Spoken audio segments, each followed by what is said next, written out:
2020 헌마 1724호, 2020 헌마 1733호, 청구인 외 27인. 이 사건은 전단 등 살포 행위로 국민의 생명 신체에 위해를 끼치거나 심각한 위험을 발생시키는 것을 금지하고 이에 위반한 경우 처벌하는 남북관계 발전에 관한 법률 조항에 관한 것입니다. 먼저 주문을 선고하고 재판관 이은혜, 이종석, 이영진, 김형두의 위헌 의견의 요지는 이영진 재판관께서, 재판관 유남석, 이미선, 정정미의 위헌 의견의 요지는 이미선 재판관께서, 재판관 김기영, 문형배의 반대 의견의 요지는 문형배 재판관께서 설명을 하겠습니다. 주문.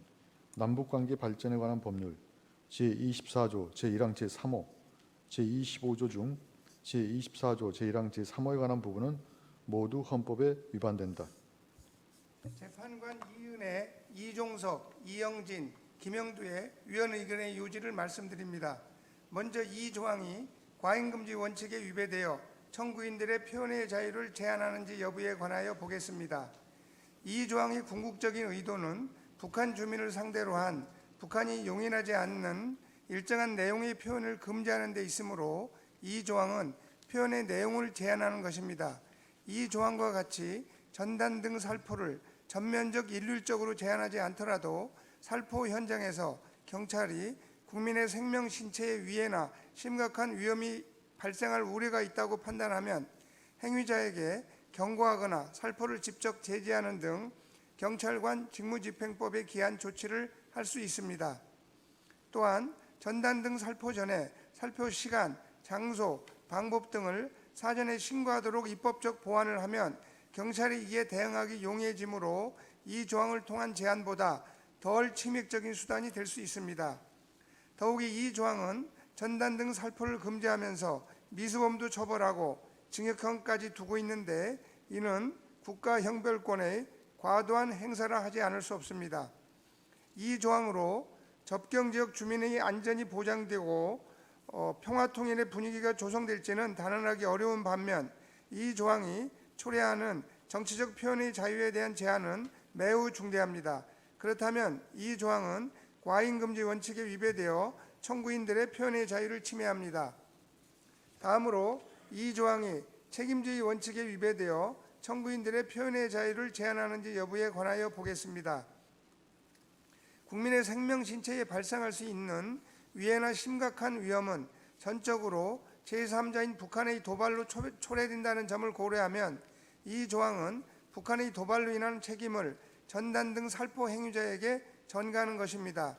법원이 구체적인 사건에서 인과관계와 고의의 존부를 판단할 수 있다고 하더라도 이러한 위해나 심각한 위험을 초래하는 북한에 대하여 행위자의 지배 가능성이 인정되지 않는 이상 비난 가능성이 없는 자에게 형벌을 가하는 것과 다름이 없습니다.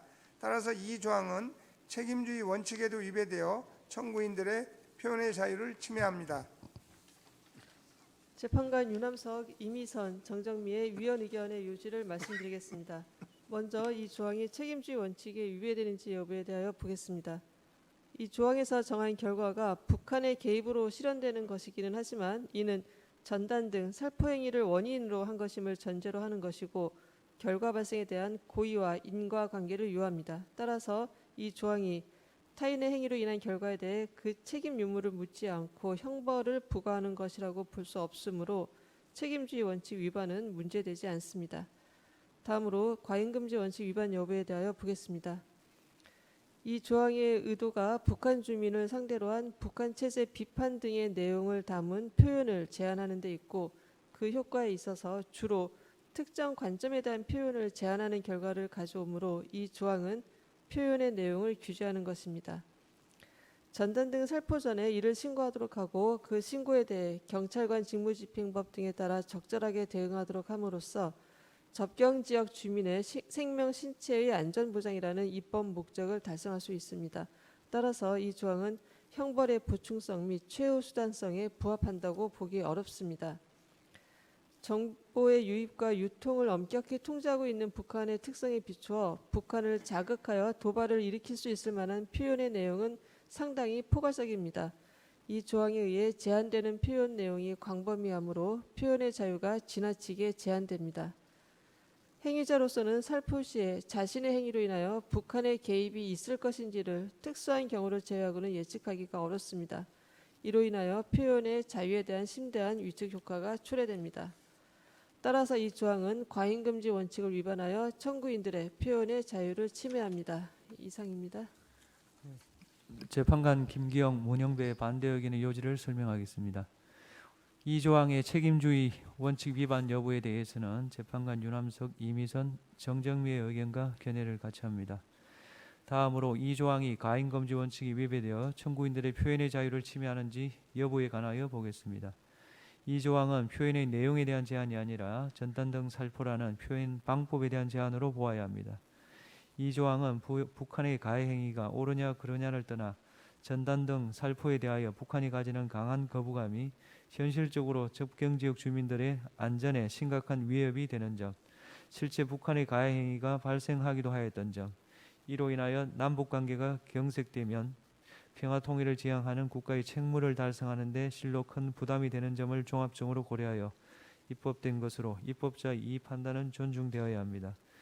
위원 의견은 경찰관 직무집행법에 의한 조치나 전단 등 살포 전에 신고하도록 하는 것을 대안으로 제시하나 이것이 입법 목적 달성에 이 조항과 동등한 효과가 있다고 보기 어렵습니다. 또한 법원이 구체적 사건에서 고의나 인과관계를 판단하여 그 처벌 여부를 결정할 수 있으므로 처벌 범위가 무한정 확대될 것이라는 지적은 타당하지 않습니다. 정치적 표현의 자유는 매우 중요한 기본권이지만 북한에 대한 청구인들의 비판적 견해는 전단 등 살포 외의 다른 방법, 예컨대 내외 시인을 상대로 한 기자회견이나 탈북자들과의 만남 등을 통하여 충분히 표명될 수 있습니다. 남북관계발전법은 남북한 간의 긴장을 완화하고 교류 협력을 촉진하며 이를 토대로 평화통일로 나아가는 것을 지향하므로 긴장 완화를 시도하는 국면에서 제한되었던 표현의 자유도 교류 협력이 활성화되는 국면에서 확장될 수 있다는 동적인 관점에서 이 조항을 이해해야 합니다. 그렇다면 이 조항은 과잉금지 원칙이 위배되어 표현의 자유를 침해한다고 볼 수 없습니다.